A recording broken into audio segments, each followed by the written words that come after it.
कामधेनु सुप्रसन्न पूर्ण रघुपुत्र पावला सुलक्षणा ज्याचे नावे रघुनंदन वंशीचा म्हणतात. तरी असं कामधेनु असणारी त्या ठिकाणी प्रसन्न झाली, प्राप्त झाली आणि त्याला असणारा त्या ठिकाणी रघुनंदन अशा प्रकारचं त्या ठिकाणी त्याच वंशामध्ये रघुनंदन म्हणजे प्रभूचा त्या ठिकाणी असणारा अवतार झालेला आहे. रघुचा आज तुर्बळी अति प्रतापी भूमंडळी वैरी आज प्रायबळी तरी असं रघु नावाच्या राजाच्या पोटी आज नावाचा राजा त्या ठिकाणी जन्माला आला. किती मोठा शत्रू आला तरी पायातळी पायाखाली असणारा घालून रगडायचं एवढं सामर्थ्य त्या ठिकाणी असणाऱ्या त्या आज नावाच्या राजाकडे.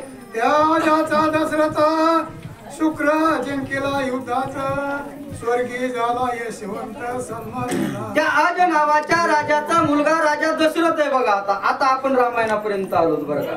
जो असणारा दशरथ आहे त्या दशरथानं त्या ठिकाणी मोठं काम केलेलं. इंद्रदेवाला सहकार्य करण्यासाठी गेला.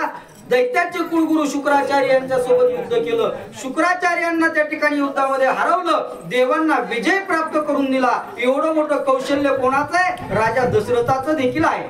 पराभविले दैत्य गुरुसे आती आल्हाद बृहस्पतीसी आलिंगुनिया हृदयसी नगरासी धाडीला. तरी अशा ठिकाणी काय अवस्था आहे? या ठिकाणी पूर्णपणे दैत्य असणारे गुरु त्यांना हरवलं. बृहस्पती म्हणजे देवांचे गुरु आहेत. त्यांना आनंद त्या ठिकाणी प्राप्त झाला. आलिंगन त्या ठिकाणी दिलं. आनंदाच्या भरामध्ये असणारा राजा दशरथाला मोठ्या वाद्य वाजवत अयोध्येच्या ठिकाणी आणून सोडलेले. त्याचे पुत्र 14 जण श्रीराम. चला पुढील वाचक हरिभक्त परमपूज्य भास्कर बापू चौरे राम लक्ष्मण भरत आणि शत्रुघ्न त्या ठिकाणी असणारे पूर्णपणे आहेत.